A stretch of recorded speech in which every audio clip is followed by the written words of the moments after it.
sorry, 2306. 06. I am going to give you 20%. Oh, you are. Thank you. Janet, are you still at 1448 Maryland? I really wasn't interested in running this business. I had quit Ford Tractor, and they'd never had anybody quit before, so they gave me this exit interview saying, well, why do you want to leave Ford? Nobody ever leaves Ford, you know. And I said, well, I read a book that said, if I get the best job here, is it the job I want? And I realized it isn't. The best job here isn't the job I want.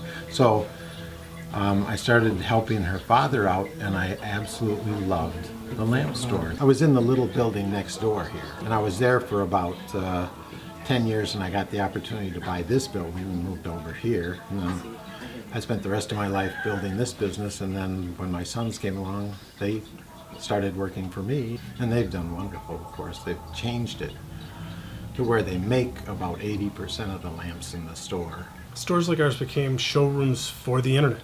People would come in, they would want to see a lamp that they saw online so they could see it in person before they went home and ordered it online. For a long time, people came in and that's all they wanted to know. Who made it? Where can I get it? Where else can I get it? Where do you get it?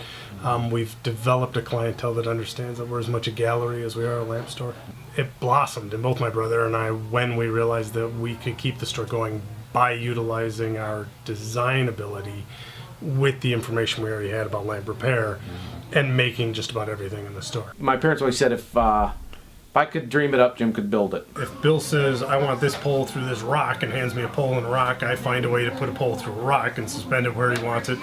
And I'm always astounded with what comes out of it. Woody brought us in a drive-in speaker, wanted it made into a lamp, and we brainstormed and came up with an idea for the night light. So my brother has a brain, inside his brain is a whole world that nobody else has ever seen. So the designs coming out of it are completely and utterly unique. I had the building, I bought the building on Woodward Avenue, and we moved my father-in-law's business, which was there, into that business as a partnership.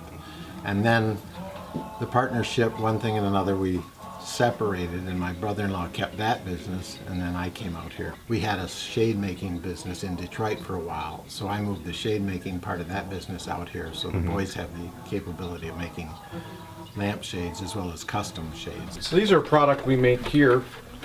They're unique to our store. They're called uplights. They're standalone lamps that you set on a table. My brother was getting married and he needed centerpieces, and we're notoriously cheap. So rather than buy centerpieces, we decided to make our own. So we made the 3 different size cylinders, but everybody liked the centerpieces. Most of the materials we like to use are retro. We like tiki bar stuff and that sort of vintage culture. We have more tiki mugs than any lamp store in the world. We have a lot of people that have fixed up a lot of cool little cars, and it's more to that culture than just the cars. It's that time, and that time includes a lot of the tiki culture and a lot of that 50s bar culture. These are 2 examples of the sculpture that I do. My degree is in metalsmithing and sculpture from Northern Michigan University. My love is of the old sci-fi fantasy. Actually, the base off of a vintage lamp, a gooseneck lamp. In case of this rocket, these are bullet lights off of a motorcycle. Traditionally, they would have an incandescent bulb in them. If you left them on like they are now, it would be so hot it would burn you. I converted it all over to LED. And I like using the tripods. They give me the ability to, I can shorten this right down and you can set it up on a table.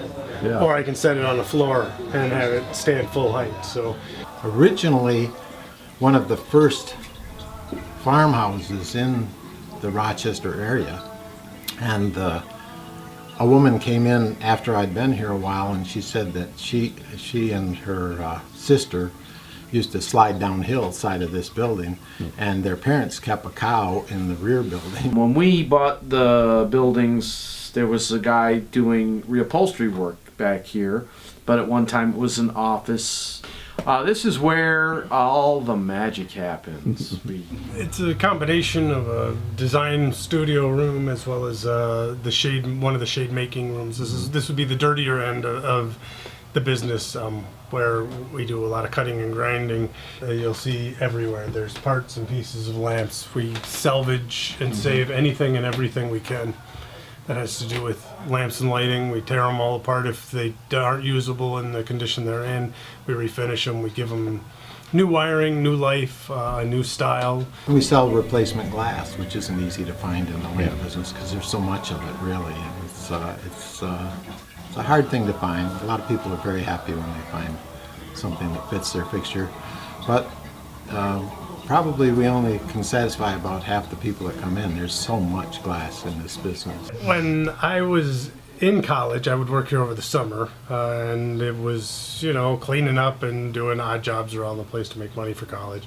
I was doing some repairs for my dad. I do remember what led me into metalsmithing was a pair of French sconces with porcelain flowers, a beautiful metalwork on them, came in for repair and restoration, and they were so beautiful, and I had this horrible fear that I didn't know enough about the materials that I was going to be able to work on them with confidence without damaging them. So I was terrified the whole time.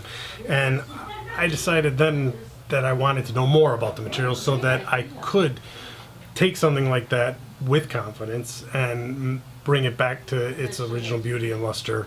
And that drove me into the metalsmithing. It was more wanting the information about metals so that I could bring it back to the store. You can bring in your own material and have it done and coordinate it with whatever you have going on in your family room, living room, and or bedroom. I had a customer that had a tall mid-century lamp that they wanted an extremely tall shade for, but they didn't just want a big block of shade. I had developed a frame that allows me to make a shade that tiers back and forth from small to large that I could pop together almost like an erector set for lampshades. I can put them together, take them apart, and I can make as many tiers as I want going back and forth to different sizes. So we filled the space by making almost like a wedding cake style shade, only the tiers would go from small to large to small over and over as it went up, making this table lamp into about a 5.5 foot lamp that they could set on a very low table and fill this corner. Probably one of my favorite stories isn't my story, it's my dad's story. Gordie Howe brought a bust, a bronze bust in, then he was Gordie was embarrassed about it and didn't know what to do with it. My dad made it into a lamp for him. That way his buddies weren't going to make fun of him for having a statue of himself out. It was made into a lamp, so a little more humble. A restaurant down in Birmingham wanted to suspend a lampshade over the top of a lamp on a pedestal from the ceiling. It was too big to actually set on it. The lampshade was so big, it was 4 foot in diameter by 2 foot tall. The inside of it needed to be painted blue, and the outside of it needed to be painted silver. While my brother was in the parking lot painting it, I walked by and I remember seeing it out of the corner of my eye, and it was so big it looked like he was standing in a child's swimming pool. We work with people for decorators and events and hotels and all sorts of things. Most people come in our store and ask if we have anything new. They think it's all antiques because we still design and make things in the same style that my grandfather made them. It's a very specific way of working. It's more of a craftsman style than imported, mass-produced look to the pieces. A lot of people now come to us with a desire for a piece to fit a space, and they will give us photographs of the space, ideas of what they like, and just trust us to go and make the piece that we feel will fit the space, and they're usually very happy with what we do. And if not, then we redo it and make sure that they are. We make a good team, and we work well together, and it's nice to be able to work with him. It's a nice thing.